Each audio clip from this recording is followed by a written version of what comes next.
Bienvenidos to Puentes and Possibilities, a podcast for educators, school leaders, and industry experts working to close the STEM workforce gap. My name is Zayas. I'm the author of Teaching K-5 Science, encouraging exploration, inquiry, and problem solving. My book launches on April 7th, and each week from now until the book launch, I'd love to invite you to join me for sneak peeks into each of the chapters of the book, as well as a chance for you to hear from some very special guests who are going to be joining me to dive deeper into some of the major themes explored throughout the book. Welcome to Season 1, The Explorers. Over the next 8 episodes, I'm going to invite fellow teachers, instructional coaches, industry innovators, and authors to the podcast. Each guest is intentional, as they're joining in on the conversation to share their wisdom and expertise on specific themes explored throughout the book. I'm a firm believer in the power of community and a professional learning network. I've learned from many others along the way to get to where I am today. So these conversations are a chance for us all to continue growing and be able to support our students in exploring the beautiful world of elementary science. Each episode explores themes of one chapter from the new book. Welcome to episode 4. Today, we're taking a sneak peek into Chapter 4. Chapter 4 is all about life science. We dive deeper into the NGSS standards for life science across K through 5th grade, from plants, animals, full ecosystems, interdependency, and more. This chapter provides teachers with ideas of what they can use in kinder through 2nd grade as well as upper elementary, sample lessons that are provided for these 2 grade bands, as well as one of my favorites in the book, which revolves around food webs and food chains. I share ways to incorporate some of my favorite thinking routines from Harvard's Project Zero, See, Think, Wonder, as well as some of my favorite strategies to connect writing and science, as well as technology and science. In this episode, it is my pleasure to introduce you to our next guest. Rodney is born and raised in North Carolina. He has spent the first 18 years of his life in a small mountain town. He was the kind of kid that grew up poor without knowing that he was poor. His grandmother's house didn't have an indoor bathroom until 1998. He went to Western Carolina for undergrad, graduating in 2004, before he started his first year of teaching and began working on his master's in curriculum and instruction at the University of North Carolina in Greensboro. He has taught for 21 years in public education, most of that time being in either 3rd, 4th, or 5th grade. In 2022, he graduated with an add-on certificate for administration. He's currently teaching 5th grade math and science. It's commonly called the best school in the universe, which I kind of love. His side gig is with Expeditions in Education. He has been fortunate enough to be a board member of the organization, and he's been an attendee of STEM in the Park since 2021. He has attended as both a camper and has led as an ambassador. Rodney, thank you for being here. It is my pleasure. So over the next 15 to 20 minutes, we're going to have a conversation with about 5 questions, and they're going to be surrounding about life science in the elementary classroom. Are you ready to dive in? I am. All right, let's do it. So first up, tell us a little bit about your career path, which we learned a little bit about in your bio, and tell us what makes life science particularly meaningful to you as an educator. So, as a teacher, I started out in 2004 in 4th grade, and I thought I had all the answers because I had gone to a really great university. And I got in, and 2 months into my classroom, I realized I didn't know anything. These were real kids that I was in charge of, and not only of their health, their safety, but also their knowledge. And that's a really stressful thing. So I was that I needed to know more. And around December, we decided, a group of us, to start on our masters. And so we went into our program at the University of North Carolina, Greensboro. We worked on curriculum and instruction. We grew as professionals. A couple went on to get their national boards, and I focused in on just teaching my heart out, spending way too many hours in a building. And, I found that I had a gift for building relationships. And nobody told you that that's what teaching was all about. Because kids, they can learn anything, right? But if they don't have a relationship with their teacher and the one who's in charge in the classroom facilitating that learning, they're not going to give you the time of day.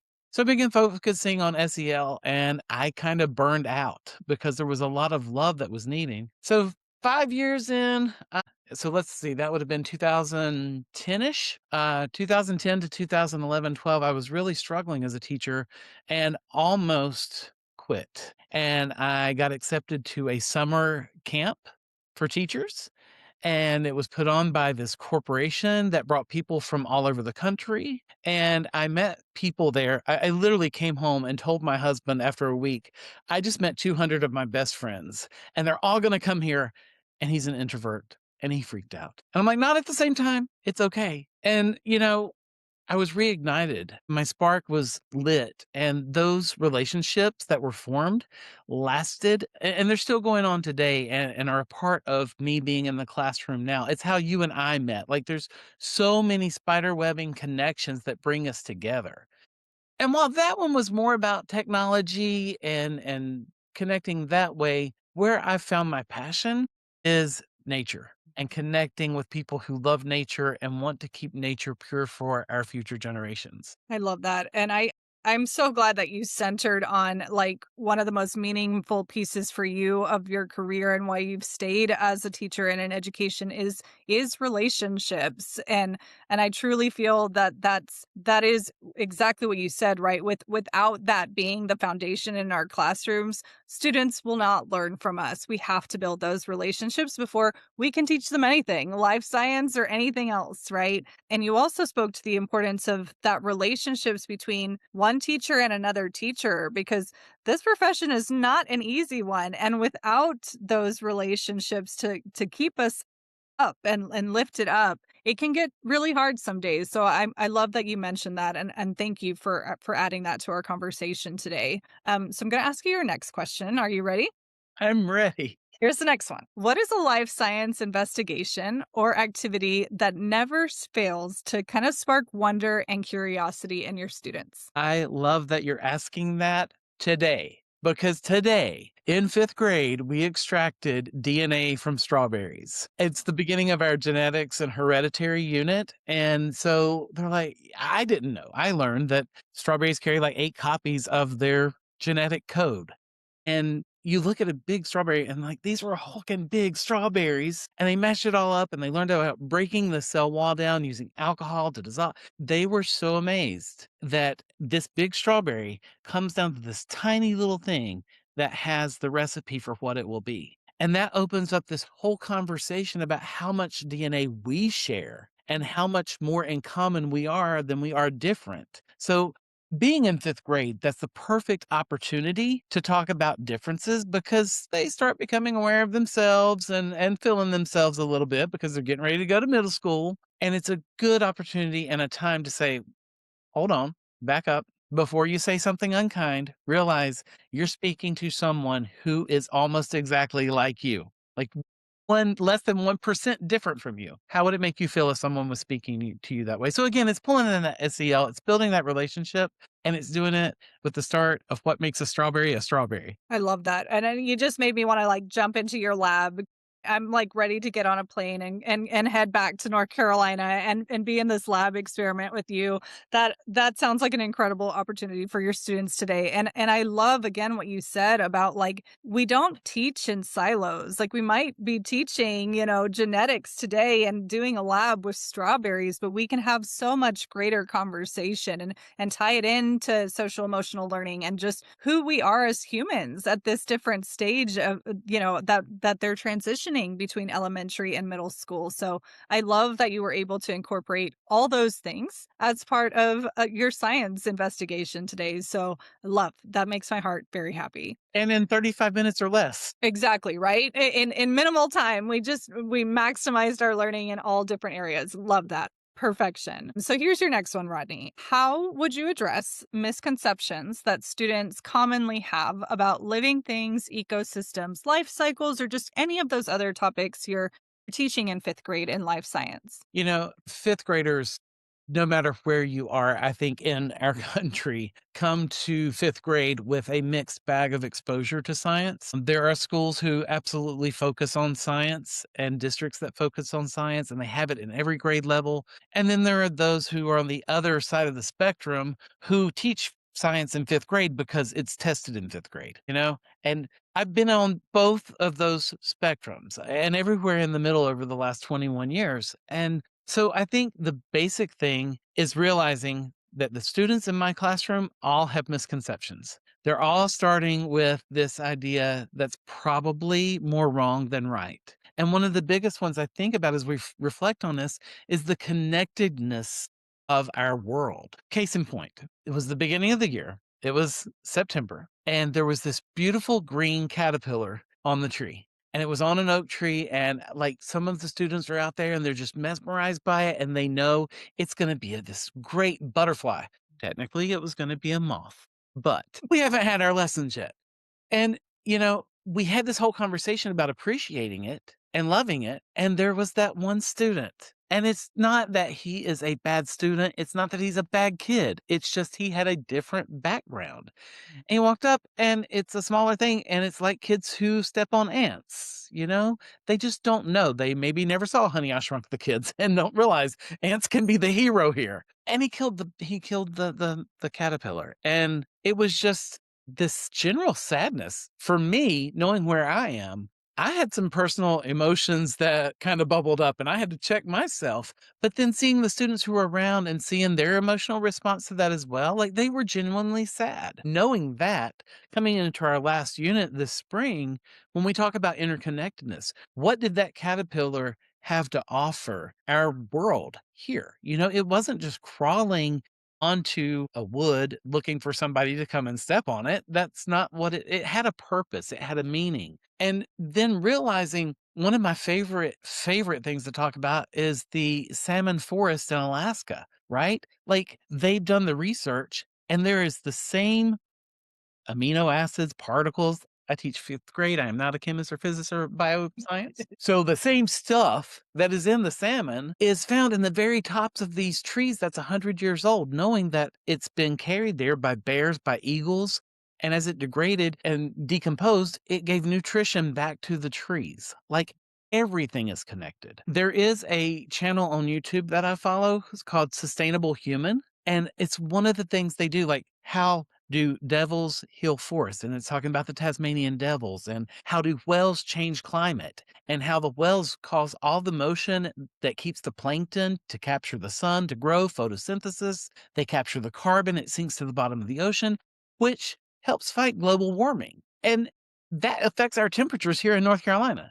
So this tiny little microscopic thing that's in the ocean is having an impact on me here. And I feel, I may be wrong, but I feel pretty certain that there's not a single 5th grader that would walk into this class thinking that that was a fact. Mhm.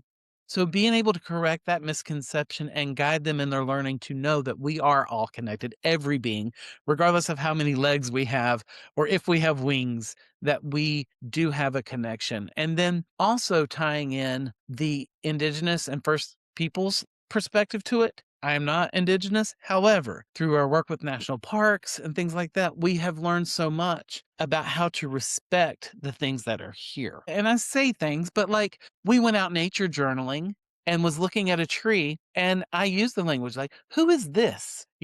Not what is this, but personalizing it. Who is this here dropping their needles and cones? Let's see if we can identify her. That sort of thing. I'm not sure why I went with a her for a tree.